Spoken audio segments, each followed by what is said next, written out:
प्रत्येक व्यक्ति जीवन में सुखी रहना चाहता है, चाहते हैं ना। हर व्यक्ति जीवन में सुखी रहना चाहता है।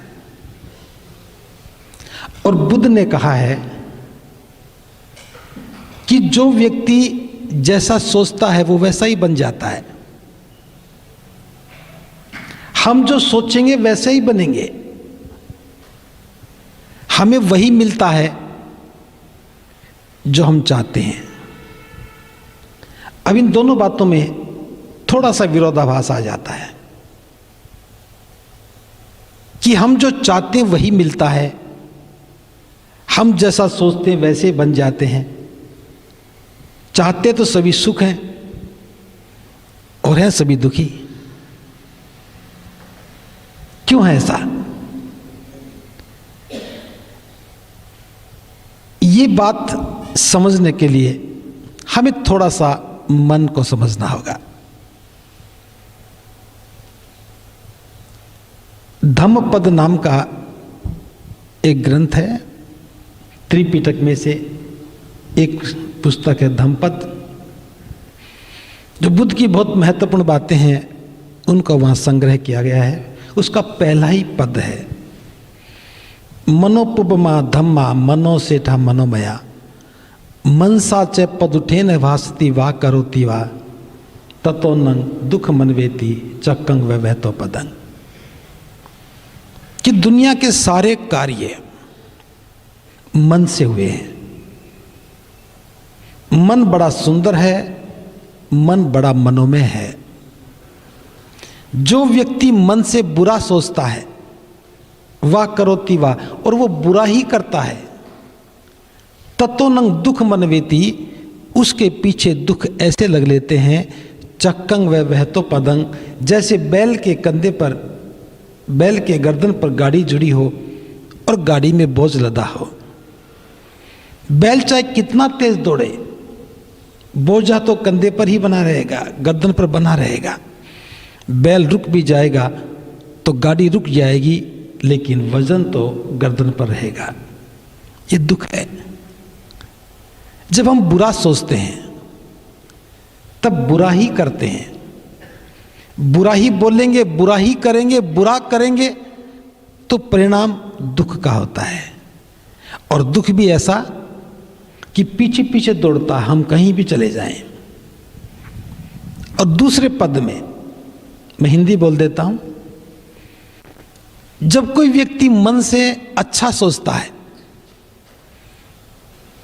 तो अच्छा ही बोलता है, अच्छा ही करता है, और जब अच्छा करता है तो सुख उसके पीछे ऐसे लग लेते हैं जैसे कभी भी साथ ना छोड़ने वाली हमारी परछाई। अब इन दोनों बातों को ध्यान से समझना है। व्यक्ति तो व्यक्ति ही है, मैं तो मैं ही हूं। जब मैंने बुरा सोचा, जो ही हम बुरा सोचने लगते हैं तो मन में बुरे विचार उत्पन्न होने लगते हैं। किसी के बारे में भी जब आप बुरा सोचोगे तो बुरे विचार उत्पन्न होने लगते हैं, और वो विचार हमारे मन में संग्रहित होते हैं। जब हमारा मुंह खुलता है तो वही तो बाहर निकलेगा जो हमने सोच रखा था। बुरे शब्द सोचे तो बुरे निकले, और बुरे बोलेंगे तो संबंध बिगड़ेंगे, और संबंध बिगड़ते हैं तो दुख आता है। बुद्ध की बातों को समझना बहुत सरल है। बुद्ध कहते हैं जहां भी दो व्यक्ति मिलते हैं वहीं धम्म की शुरुआत होती है, और धम्म दो व्यक्तियों के बीच के आपसी अच्छे संबंध का नाम ही है। अगर दो व्यक्ति हैं, उनके आपसी संबंध अच्छे हैं तो वो धम्म है। अगर संबंध अच्छे नहीं है तो धम्म नहीं है। जहां संबंध अच्छे होंगे वहां सुख मिलेगा, जहां संबंध बुरे होंगे वहां दुख मिलेगा। अब ये तय किसने किया कि हमें दुख मिलेगा या सुख मिलेगा? हमने बुरा सोचा तो बुरे शब्द बने, बुरे बोले, और बुरे बोले तो संबंध बिगड़ गए, संबंध बिगड़े तो दुख आया। हमने किसी के बारे में अच्छा सोचा, मुलाकात हुई तो अच्छे ही बोले, अच्छे बोले तो संबंध अच्छे हो गए, और संबंध अच्छे हुए तो दुख आया। बहुत साधारण सी बातें समझ में आ गई होगी। अब ये कौन तय करता है कि आपको दुख मिलेगा या सुख मिलेगा? आप सोचते तो हैं कि मुझे सुख मिले, चाहत तो सुख की है, लेकिन बुरी बातें ज्यादा सोचने लगते हैं, और बुरी बातें सोचते रहते हैं, वो हमारे मन में इकट्ठी होती रहती हैं, और हमें लगने लगता है कि मेरी संपदा है, ये तो मेरी प्रॉपर्टी है, और हम उसी प्रॉपर्टी से प्रेम करने लगते हैं। आप जीवन के लिए धन इकट्ठा करते हैं, जीवन की कीमत पर धन इकट्ठा करते हैं, सुबह से शाम तक लगे रहते हैं, जीवन खोने लगता है, बीमारियां आने लगती हैं, फिर डॉक्टर के पास जाते हैं, धन ले लो, मेरा स्वास्थ्य ठीक कर दो। शरीर तो बहुत ठीक था, हमने बिगाड़ा, और बिगाड़ा जब ध्यान ही नहीं था कि हम बिगाड़ रहे हैं, और बिगड़ने के बाद हम ठीक करने की कोशिश करते हैं, फिर विपश्यना याद आती है। अभी कहा ना, चल नहीं पाते उठा के ले जाते, दौड़ते आते हैं। मैं ऐसा नहीं कह रहा हूं, मैं एक बात समझाने के लिए कह रहा हूं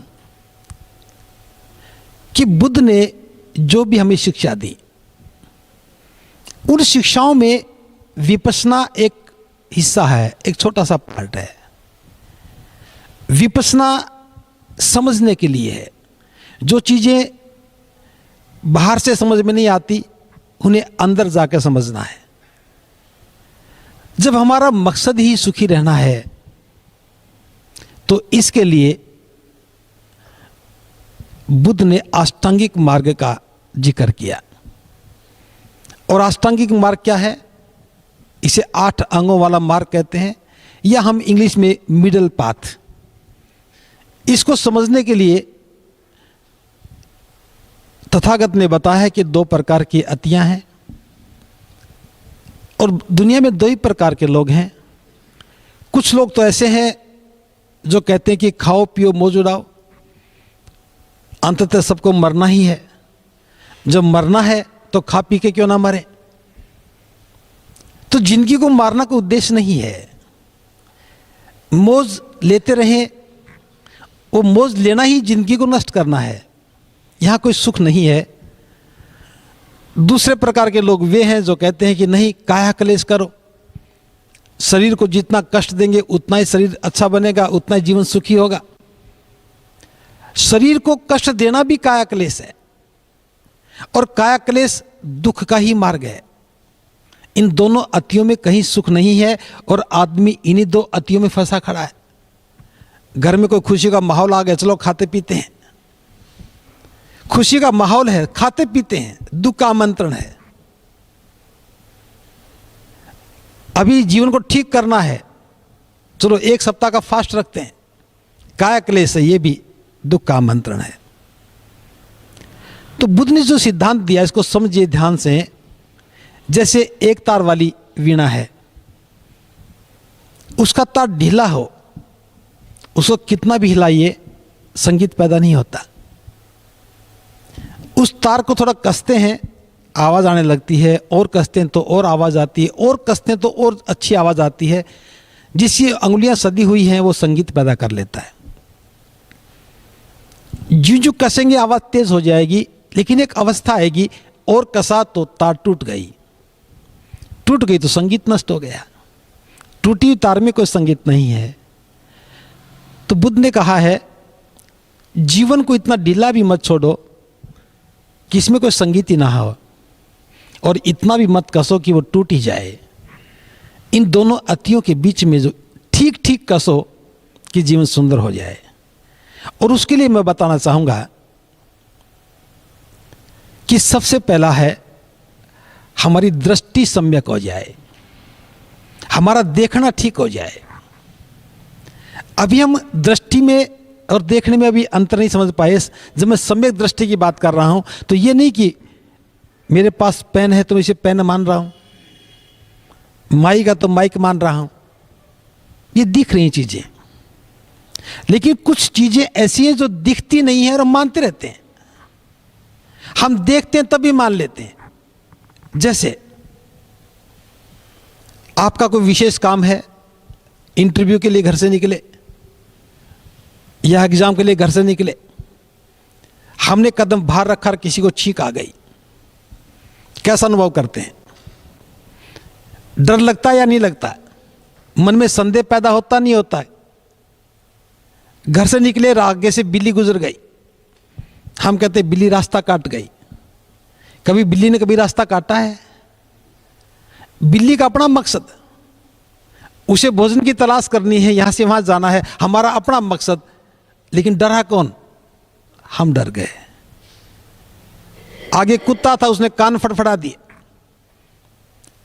अब कुत्ते के हाथ तो है नहीं, मक्खी बैठी होगी, तंग कर रही होगी, उसने कान हिलाए और मक्खी को भगा दिया, और डर हमारे मन में पैदा हुआ है। आप भले डॉक्टर हैं, भले इंजीनियर हैं, कितने भी पढ़े लिखे हैं, अगर मैं 3 घटनाओं की बात कर रहा हूं, इन 3 घटनाओं से हमारे मन में एक डर पैदा होता है। और महिलाएं बड़ी सजग होती हैं, आ जाओ वापस अंदर आ जाओ, एक गिलास पानी पी के जाओ, ऐसा करते हैं ना। अब इसका मतलब क्या है? हमारी परीक्षा थी, हमारी पूरी तैयारी है, लेकिन बिल्ली के आगे गुजर जाने से हमारा कॉन्फिडेंस लूज हो गया। कुत्ते के कान फड़फड़ाने से, किसी को छींक आने से हमारा उत्साह कम हो गया। इलाज, आ जाओ एक गिलास पानी पी जाओ, एक बार बैठो फिर उठ चल पड़ो, ये मिथ्या दृष्टि है। और व्यक्ति जीवन भर इन्हीं का शिकार रहता है, इसे बाहर निकलता नहीं, डरता रहता है। और जो डर है ये अविद्या है, और इसका किसी डॉक्टर के पास उपाय नहीं, उपचार नहीं है। जिस दिन हम इसे स्वीकार कर लेंगे, हां ये मेरी अविद्या है, अज्ञानता है, और अज्ञानता ही दुख है, अज्ञानता से बड़ा कोई दुख नहीं है। लेकिन हम जीवन भर उसी अज्ञानता में रहते हैं और इसीलिए हम दुखी रहते हैं। जैसे एक उदाहरण के लिए बात कर रहा हूं, मेरी सारी बातें स्वीकार करने की आवश्यकता नहीं, मैं तो अपनी इच्छा से समझा रहा हूं। प्रत्येक व्यक्ति सोचता है कि मरने के बाद मैं स्वर्ग में जाऊं। क्या किसी ने देखा है? किसी ने वहां से आके बताया? इस लाखों साल की व्यवस्था में कोई एक भी व्यक्ति ऐसा नहीं है जो वहां गया हो और लौट के आया हो और बताया हो। हम अगले के लिए चिंता कर रहे हैं, पिछला किसी को याद नहीं। जब पिछला ही याद नहीं तो अगले की चिंता क्यों? वर्तमान में जो मेरे सामने है, मेरा अपना जीवन वर्तमान में है, अगर मैं इसी को ठीक कर लूं, वर्तमान को ठीक कर ले, तो भविष्य में जो बनना होगा सो बनेंगे। जब पिछला याद नहीं तो अगले की चिंता क्यों करनी? लेकिन आदमी इतना मिथ्या दृष्टि में रहता है कि मरने के बाद बस वहां चला जाऊं, जीते जी चाहे कितना दुखी हो जाऊं। तो जीते जी हम दुखों को इकट्ठा करते हैं मरने के बाद सुख पाने के लिए। ये बुद्ध का धर्म नहीं है। बुद्ध कहते हैं कि वर्तमान में जियो, ना भूतकाल के लिए रहो, ना भविष्य के लिए खो, वर्तमान में जियो। और वर्तमान में जीने के लिए दृष्टि सम्यक होनी आवश्यक है। मन के जो डर हैं इन्हें निकलना चाहिए, और इसको निकालने के लिए सिर्फ इतना करना है, हमें स्वीकार करना होगा, हां ये मेरी अविद्या है। अगर कोई व्यक्ति बीमार हो और पड़ोसी भी कहें, परिवार के लोग भी कहें कि आप बीमार हो, डॉक्टर के पास जाओ, दवा ले लो, और वो व्यक्ति कहे ना मैं बीमार कहां हूं, मैं तो बीमार ही नहीं हूं, क्या उसका कोई इलाज कर सकता है? बीमारी का इलाज करना है तो सबसे पहले स्वीकार करना होगा कि हां मैं बीमार हूं। ये स्वीकार करते ही 4 श्रेष्ठ सत्य जो भी डॉक्टर मिस्टर सतपाल सिंह जी ने बताया कि 4 जो श्रेष्ठ सत्य हैं, जो बुद्ध की बहुत अद्भुत खोज है, कि दुनिया में दुख है, तो पहले दुख को स्वीकार कर लें। फिर जब दुख है तो कोई कारण है उसके पीछे, और को जो भी कारण है उसका निवारण भी है, और निवारण का एक मार्ग है। ये 4 स्टेप अगर समझ में आ जाए तो हम अपने जीवन के प्रत्येक दुख का समाधान कर सकते हैं। लेकिन बिना दुख के कारण को जाने हम अविद्या में रहते हैं। एक छोटा सा उदाहरण है, हमें बचपन की घटनाएं याद हैं। जब कोई बुखार होता और ठंड लगती तो परिवार के लोग उसे रजाइयां उड़ाते थे। हम कहते अभी ठंड लग रही है, फिर एक और उड़ा दो, फिर कहते ठंड लग रही है, एक और उड़ा दो। थोड़ी देर के बाद बुखार ठीक हो जाता था। हम सोचते थे रजाई उड़ाने से बुखार उतर गया, कल फिर होना है, घर में इलाज नहीं है। आज जब हम डॉक्टर के पास जाते, डॉक्टर क्या करता है? वो कहता है पहले तो कम्बल हटाओ, बुखार तेज है, गीली पानी की पट्टी से इसका तापमान कम करो। वो कहता मुझे ठंड लग रही है, और डॉक्टर कहता नहीं, गीली पट्टी से इसे ठीक करो। फिर डॉक्टर खून टेस्ट करता, कहता मलेरिया है, कुनिन की गोलियां दे देता है और खाने का तरीका बता देता है। और कोई व्यक्ति दवा लेकर के जेब में डाले घूमे जाए कि मेरे पास तो दवा भी है, दिल्ली के सबसे अच्छे डॉक्टर ने दवा दी है, क्या बुखार ठीक हो जाएगा? बस इतना ही समझना है, जो दुख है उसे स्वीकार करो, उसके कारण को ढूंढो, और कारण को ढूंढने के बाद निवारण को ढूंढो, और निवारण का भी एक मार्ग है। दवा भी ले ली, बीमारी भी पता लग गई, खा नहीं रहे हैं तो भी इलाज नहीं है। हमारे साथ यही है, हम सब जानते हैं, सब जानकार हैं, सब विद्वान हैं, सब पढ़े लिखे हैं, अधिकारी हैं, अच्छी नौकरियां करते हैं, लेकिन हम भूल जाते हैं कि हम पढ़े लिखे तो क्या पढ़कर क्या है। आप डॉक्टर हैं तो मेडिकल साइंस को जानते हैं, आप इंजीनियर हैं तो इंजीनियरिंग को जानते हैं, एडवोकेट हैं तो कानून को जानते हैं, आप प्रोफेसर हैं, विशेष सब्जेक्ट हैं तो सब्जेक्ट को जानते हैं। लेकिन बात तो जीवन की है, जीवन को कितना जान रहे हैं? हमारी शैक्षिक योग्यता का जीवन निर्माण से कुछ ज्यादा संबंध नहीं है। आपके पास एडमिनिस्ट्रेटिव पावर हो सकती है कि आपकी एक कलम से आपको ताकत मिल जाती है, लेकिन जीवन निर्माण में क्या वो सहायक है? तो सबसे पहले हमें अपनी दृष्टि को सम्यक करना है। और ये जब हम दृष्टि की बात करते हैं, जो ही हमारी दृष्टि सम्यक होती है, हमारे डर खत्म होते हैं, तो हमारी बुद्धि निर्मल हो जाती है। जिसके मन में डर नहीं, उसकी बुद्धि निर्मल है, और जिसकी बुद्धि निर्मल है वो प्रज्ञा में है। प्रज्ञा का मतलब विद्वत्ता नहीं है, प्रज्ञा का मतलब ज्ञान नहीं है, प्रज्ञा का मतलब है जिसकी बुद्धि निर्मल हो जाए। तो सम्यक दृष्टि प्रज्ञा का पार्ट है। और जब हम निर्मल बुद्धि के स्तर पर जाकर के कोई निर्णय लेते हैं तो हमारा निर्णय भी सम्यक होता है। जब प्रयत्न शुरू करते हैं तो वो भी सम्यक होते हैं। सम्यक मतलब ठीक ठीक। और जब प्रयत्न भी ठीक है, निर्णय भी ठीक है, तो परिणाम भी ठीक होता है। और परिणाम अच्छा होता है तो सुख मिलता है, खुशी होती है, बुद्धि निर्मल हो जाती है, हम प्रज्ञा में आ गए। अष्टांगिक मार्ग के 2 चरण पूरे हो जाते हैं। अभी यहां तक मैंने ध्यान साधना का जिक्र नहीं किया है, विपස්සना का जिक्र नहीं किया है। उसके बाद दूसरा चरण शुरू होता है, शील का चरण है। और शील में क्या है? 3 ही बातें। सबसे पहले वाणी की मधुरता, हमारी वाणी सम्यक हो। अगर वाणी मधुर है तो हमारे संबंध भी मधुर होंगे। अगर वाणी में कटुता है, कठोरता है, चुगली निंदा है, बातों को बढ़ा चढ़ा के कहने की बात है, उसका प्रभाव भी बुरा होगा। हम सब लोग जानते हैं, हम जिससे मधुरता से बात करते हैं वहां में खुशी मिलती है, और जहां कठोरता से बात करते हैं वहां दुख मिलता है। जब भी किसी व्यक्ति के आने पर आप जो भी संबोधन करते हैं, पहला जो शब्द बोलते हैं वो तय करता है कि आपका व्यवहार कैसा होगा। जब हमारा कोई प्रिय मित्र आता तो बड़े प्रेम से बात करते हैं, खुश होकर बात करते हैं। कोई अप्रिय मित्र आ जाए तो बड़े क्रोध में बात करेंगे।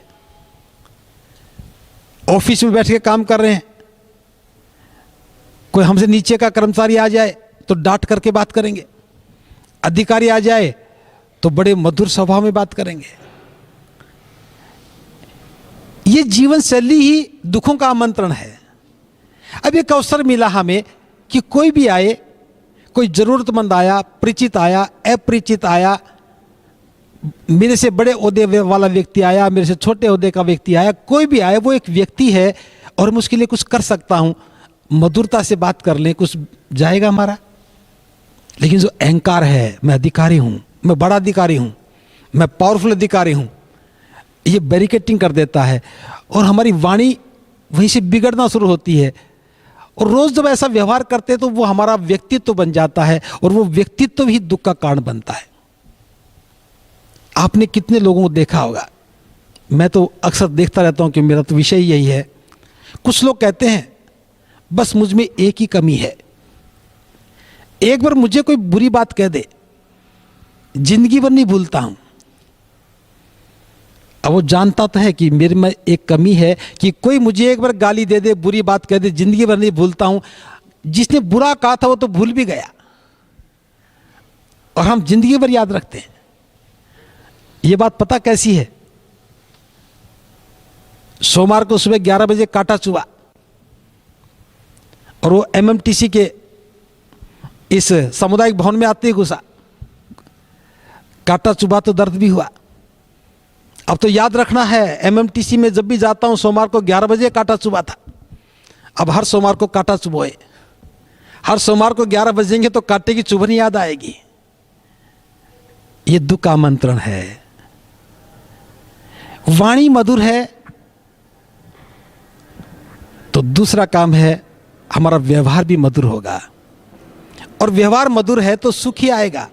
आप किसी के साथ भी मधुरता का व्यवहार करेंगे तो सुख मिलेगा। और तीसरा, आजीविका भी सम्यक हो, आजीविका भी सम्यक हो।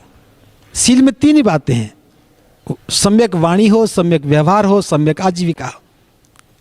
हम सब जानते हैं कि आजीविका अच्छी है तो जीवन सुखी है, लेकिन भरोसा कोई नहीं करता।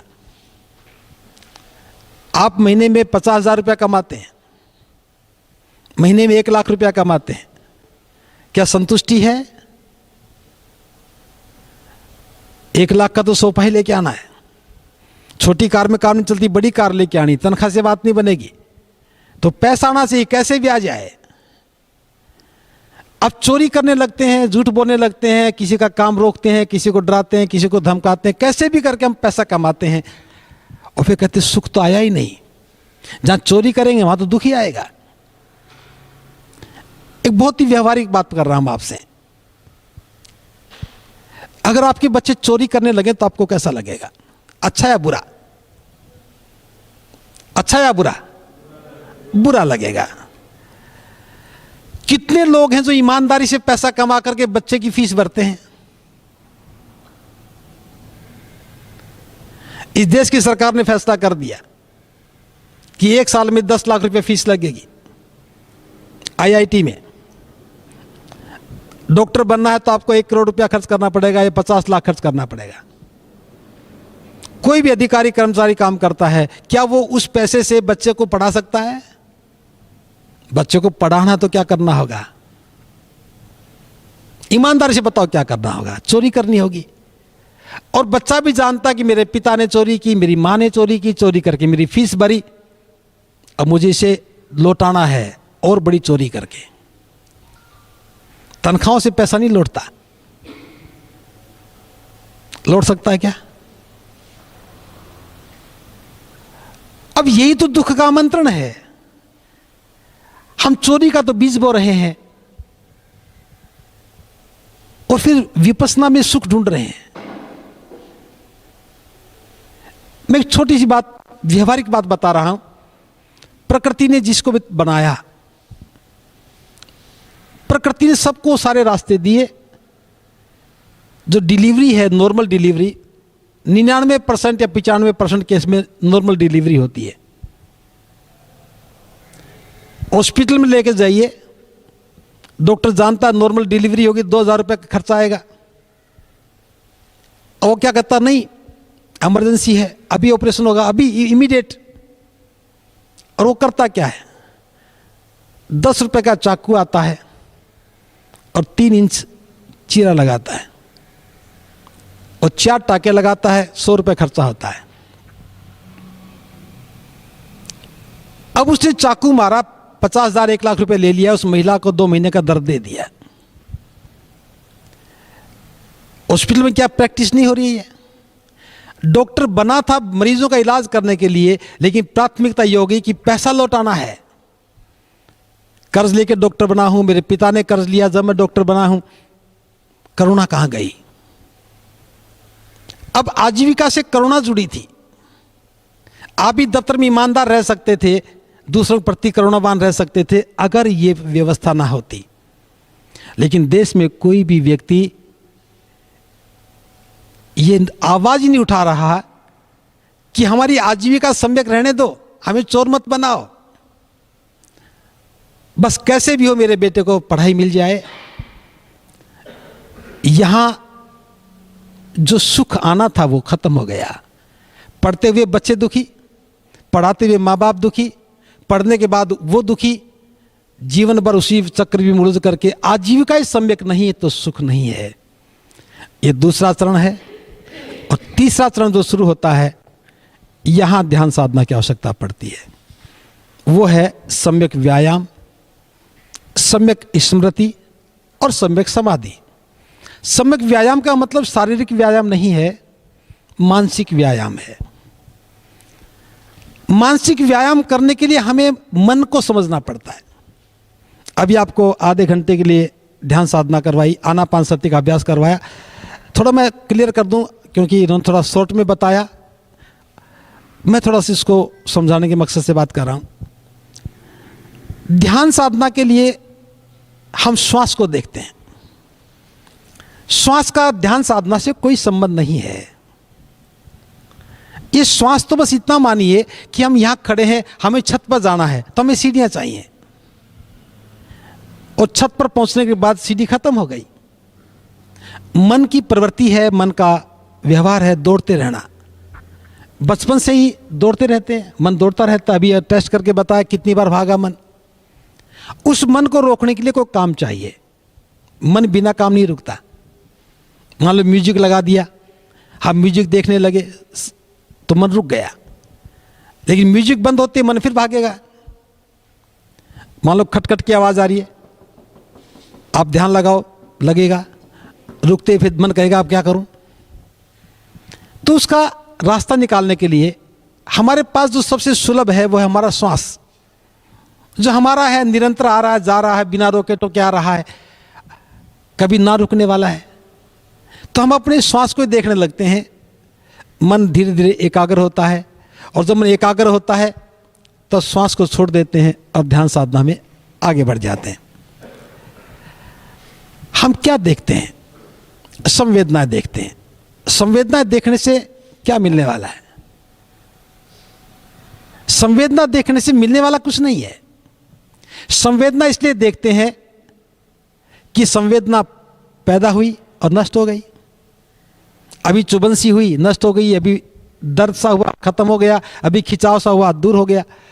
अब देखते देखते मन तटस्थ होने लगता है, हम उसे दृष्टा भाव में लेके जाते हैं। अब मन को कहा कि बस देखना है, दर्द भी हो तो बोलना नहीं है, दर्द भी हो तो उसको सहलाना नहीं है, एठनसी हो तो देखो बस, सहलाओ मत। अब मन अभ्यस्त हो जाता है। जब मन देखता रहता है, क्रियाशील नहीं, क्रिया नहीं करता है, भोक्ता भाव में नहीं है, तो हम थोड़ा सा मन सदने लगता है और मन समता में आने लगता है। समता का मतलब सिर्फ देखता है, उसे व्याकुल नहीं होता। और मन यहां इसलिए करना है कि सारा काम तो मन से करना है, साधना तो मन की है ना। शरीर तो बैठा है, आंखें बंद करके शरीर तो बैठा है, लेकिन मन का अभ्यास चल रहा है। मन समता में आ गया। अब समता में आ गया तो निर्णय लेना आसान हो गया।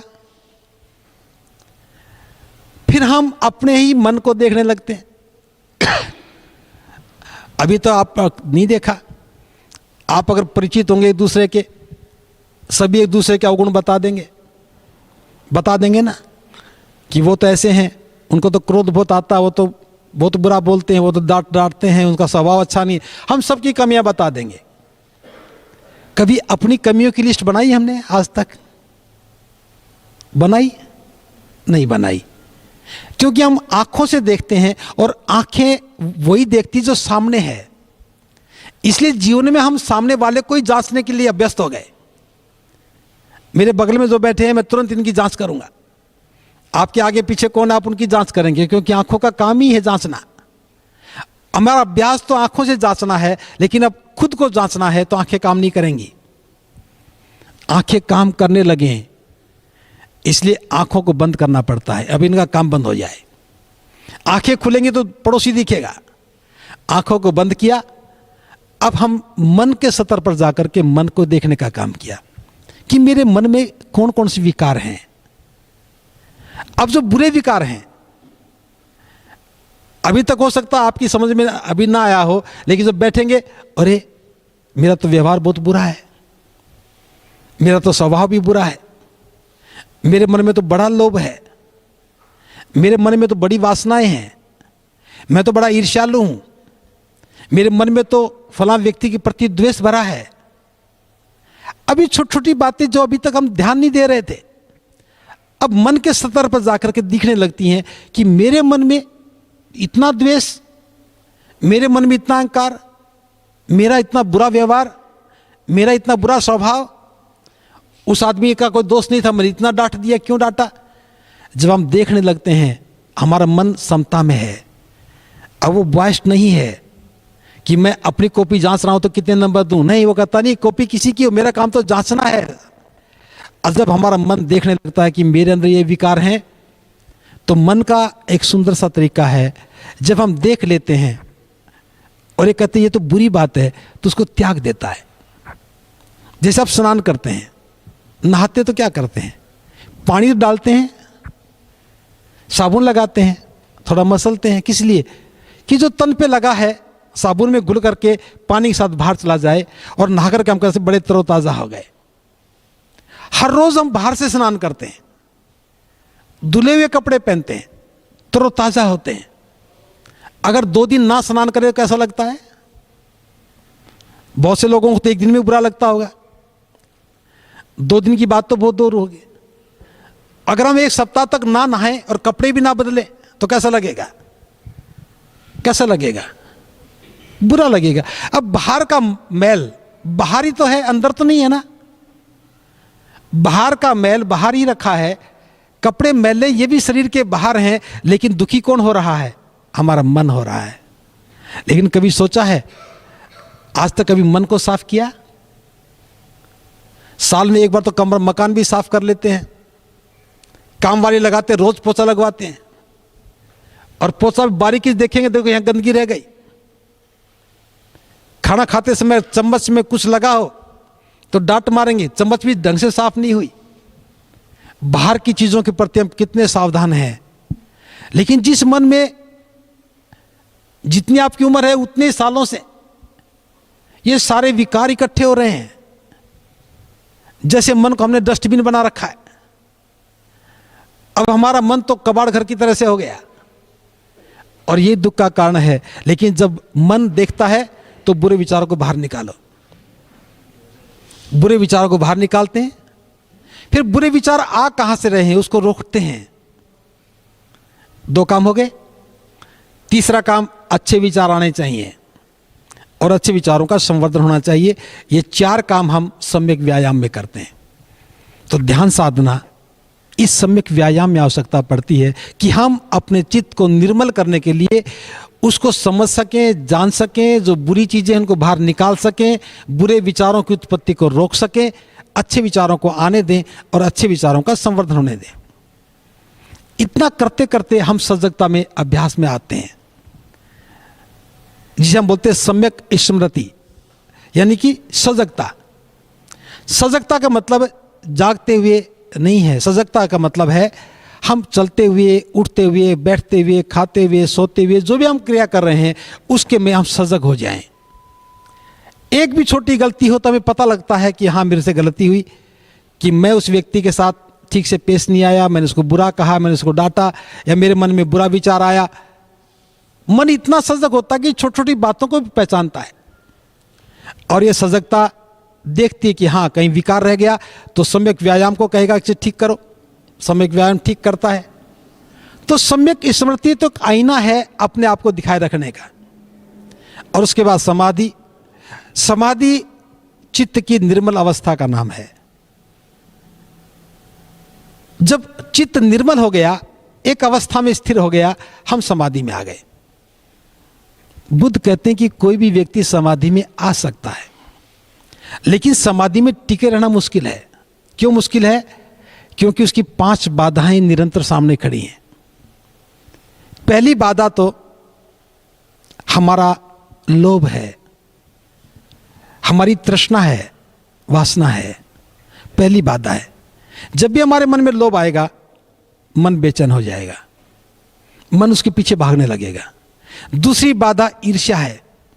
जब भी हमारे मन में किसी के प्रति द्वेष पैदा होगा, तो द्वेष पैदा होते ही चित्त की निर्मलता टूट जाएगी, समाधि टूट जाएगी। जहां द्वेष है वहां निर्मलता कहां?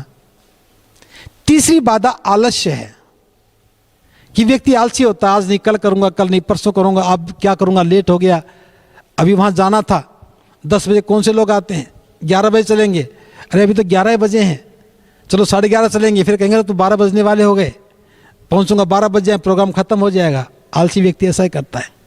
तो आलसी व्यक्ति ना तो सम्यक व्यायाम कर सकता है, आलसी व्यक्ति ना प्रज्ञा में आ सकता है। तो आलसी तो दुखों का ही आमंत्रण देता है।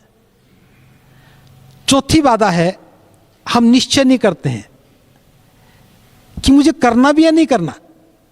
जैसे कोई आमंत्रण देने आ जाए, आप कहते हैं कोशिश करूंगा। जो कहता मैं कोशिश करूंगा बड़ा चालाक व्यक्ति है। या तो कहो कि मैं आऊंगा या कहो नहीं आऊंगा, लेकिन हम क्यों स्पष्ट नहीं बताना चाहते, इसलिए कहते नहीं जी पूरी कोशिश करूंगा। और फिर पूछेंगे जी आप आए नहीं, और ये कोशिश तो बहुत की थी लेकिन ये काम आ पड़ा। अगर खुद के बेटे की शादी हो, 2 महीने पहले फिक्स करेंगे, क्या कभी कहेंगे मैं कोशिश करूंगा? कभी नहीं कहते। परीक्षा की तैयारी, डेट तय हो गई, आप कहते हैं कोशिश करूंगा। तो हम, ये हमारा स्वभाव है कि हम अनिश्चय में रहते हैं, और जो अनिश्चय में रहता है वो समाधि में नहीं जा पाता। और 5वीं बाधा है संदेह। हमारे मन में संदेह भरे पड़े हैं। जिसके मन में संदेह आ गए वो कभी भी मन को निर्मल कैसे रख पाएगा? संदेह ऐसी बीमारी है, थोड़ी बात को ध्यान से समझना। जिसके मन में संदेह है, बीमार तो वो है और बीमार दूसरे को मानता है। 2 मित्र हैं, एक मित्र के मन में संदेह आ गया कि वो बेईमान है। अब बेईमानी का भाव तो मेरे मन में है, और बेईमानी देख कहां रहा हूं? मित्र में देख रहा हूं। पति पत्नी है, अच्छा जीवन चल रहा है, थोड़ा संदेह पैदा हो जाए। पति के मन में संदेह पैदा हो तो पत्नी गुनाहगार, और पत्नी के मन में संदेह पैदा हो गया तो पति गुनाहगार। और संदेह की समाधान नहीं चाहता कोई व्यक्ति। अपने मन के संदेह का समाधान नहीं चाहते, संदेह की पुष्टि चाहते हैं कि मेरा संदेह ठीक निकल जाए, मेरा संदेह ठीक निकल जाए, मेरा मित्र जो है चोरी बन जाए। अब क्या करेंगे? संदेह की पुष्टि के लिए मन को और गंदा करेंगे। और मन ऐसा है, जैसा सोचोगे वैसा देखेगा। मन एक ऐसा यंत्र है, आप जैसा सोचोगे वैसा ही दिखेगा। मन में संदेह था, संदेह में सोचना शुरू किया तो हर एक घटना पुष्टि करती जाएगी और कहेंगे मैं जीत गया, संदेह पक्का निकला। बीमार खुद है, देख किसी और को रहा है, मन मेरा अपवित्र है, मन में मेरी गंदगी भरी है और मैं किसी दूसरे को आरोपित कर रहा हूं, और हम विजेता बन जाते हैं। परिवार टूट जाते हैं, संबंध टूट जाते हैं। फिर बुढ़ापे में याद आएगा, अरे ये बात तो गलत थी, तो मैं सोच नहीं पाया, समझ नहीं पाया, अब क्या हो गया। तो ये 5 बाधाएं ध्यान साधना से दूर होती। दोस्तों वीडियो पसंद आए तो लाइक, शेयर और न्यूज़ 22 लाइव को सब्सक्राइब करना ना भूलें। शुक्रिया। देखते रहें न्यूज़ 22 लाइव, सदैव आपके साथ।